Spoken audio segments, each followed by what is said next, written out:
बहुत पुराने जमाने की बात है। एक आदमी अपने परिवार के साथ एक छोटे से गांव में रहता था। उसका जीवन सादगी और मेहनत से भरा था। उसकी पत्नी बड़ी ही कोमल हृदय और दयालु स्वभाव की थी। वह अपने बच्चों से बहुत प्यार करती थी। पर दुर्भाग्यवश जब बच्चे बहुत छोटे ही थे, तभी उनकी मां की मृत्यु हो गई।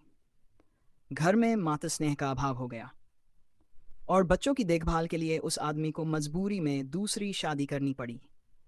नई पत्नी शुरू में सबके साथ ठीक व्यवहार करती थी। कुछ सालों बाद उसके भी दो बच्चे हुए। अब कुल चार बच्चे एक साथ रहने लगे। दो पहले विवाह से और दो दूसरे से। कुछ समय तक सब सामान्य रहा, लेकिन जैसे जैसे समय बीतता गया, सौतेली माँ का व्यवहार बदलने लगा।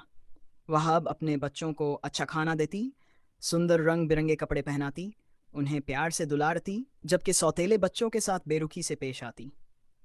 उन्हें पुराने कपड़े पहनने को देती, सूखी रोटी खाने को देती और रोज सुबह उन्हें गायों का ग्वाला करने भेज देती। दिन भर वे भूखे प्यासे धूप में मेहनत करते और शाम को थके हुए लौटते। माँ के बिना जीवन बहुत कठिन था, और हर शाम जब वे आकाश में ढलता सूरज देखते तो अपनी माँ को याद करके चुपचाप रोते। एक दिन जब वे बहुत भूखे थे और उन्हें खाना याद आ रहा था, तो दोनों भाइयों ने अपनी प्यारी काली गाय की ओर देखा।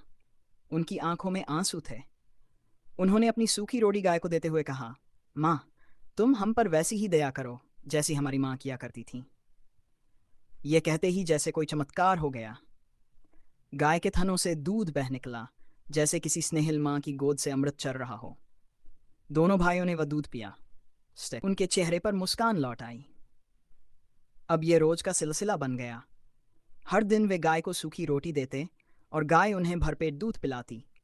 उनके चेहरों पर नई लाली लौट आई, मन प्रसन्न रहने लगा और ग्वाला जाना भी अब अच्छा लगने लगा। कुछ ही दिनों में सौतेली माँ ने गौर किया कि सौतेले बच्चों के चेहरे खिले हुए हैं, जबकि उसके अपने बच्चे पहले से ज्यादा कमजोर और दुबले हो गए हैं। उसे ये बात खटकने लगी। उसने सोचा, ऐसा कैसे हो सकता है? मैं सबको समान खाना देती हूँ। संदेह के कारण उसने अपने बेटे को भाइयों के साथ ग्वाला भेजा, ताकि वह ध्यान दे सके कि दिन में वे क्या खाते हैं। अगले दिन तीनों बच्चे गायों को लेकर चरागाह पहुंचे। दोपहर तक गायें घास चरने लगीं, लेकिन भाइयों के पेट में भूख से गुड़गुड़ाहट होने लगी। वे सोच में पड़ गए कि क्या करें, क्योंकि उन्हें डर था कि सौतेला भाई माँ से सब बता देगा।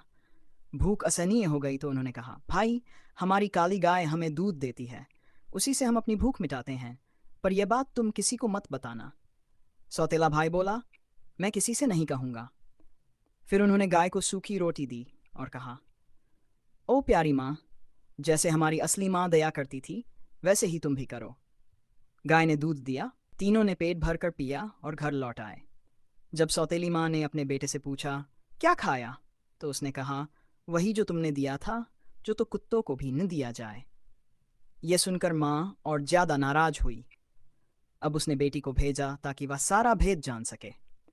अगले दिन जब तीनों भाई बहन ग्वाला गए, तो दोपहर को भाइयों ने फिर वही बात कही, प्यारी बहन, जो भी देखो पर यह बात किसी से मत कहना। बहन ने हामी भरी। जब भाइयों ने गाय से कहा, ओ प्यारी माँ, हम पर दया करो, तो गाय ने इस बार ढेर सारा स्वादिष्ट भोजन दिया। सबने खूब खाया, लेकिन बहन ने थोड़ी सी खिचड़ी अपनी चुन्नी में छिपा ली। घर लौटने पर माँ ने पूछा, क्या खाया? मेरी चुन्नी से पूछो। माँ ने चुन्नी खोली, उसमें भोजन था। उसने पूछा, यह कहाँ से आया? बेटी ने कहा, चुन्नी ही बता रही है कि खाना गाय ने दिया। अब सौतेली माँ का क्रोध सातवें आसमान पर था। उसने निश्चय किया कि उस गाय को समाप्त कर देगी। अगले दिन उसने बीमार होने का नाटक किया। वैद्य को बुलाया और कहा कि वह उसके पति से कहे कि जब तक वह काली गाय का मांस नहीं खाएगी, तब तक ठीक नहीं हो सकती। वैद्य ने वैसा ही किया। पति ने यह सुना तो उसने गाय को मारने का आदेश दे दिया।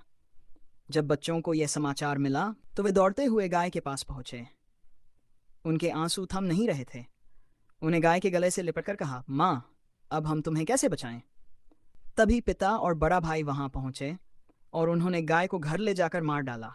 माँ ने उसका मांस खाया, पति और अपने बच्चों को भी खिलाया, लेकिन दोनों सौतेले बच्चे चुपचाप बैठे रहे। उनके आंसू उनके थालियों में गिरते रहे। उन्होंने मांस नहीं खाया। उन्होंने उस गाय की अस्थियां और राख इकट्ठा की, लकड़ियां लाकर उसका दाह संस्कार किया और फिर उस राख को चरागाह के एक कोने में दफना दिया। रोज वे वहीं जाकर 2 आंसू बहाते, माँ को याद करते और फिर घर लौट आते। कुछ दिनों बाद जब वे उसी जगह पहुंचे तो वहां एक सुंदर पौधा उगाया था, घृतकुमारी का। उसकी पत्तियां लंबी, हरी और चमकीली थीं। दोनों भाई उसके पास गए, पत्तियों को सहलाया और उसी क्षण पौधा झुककर उन्हें अपनी गोद में भर लिया। उस पौधे की गोद से स्वादिष्ट भोजन की बौछार होने लगी।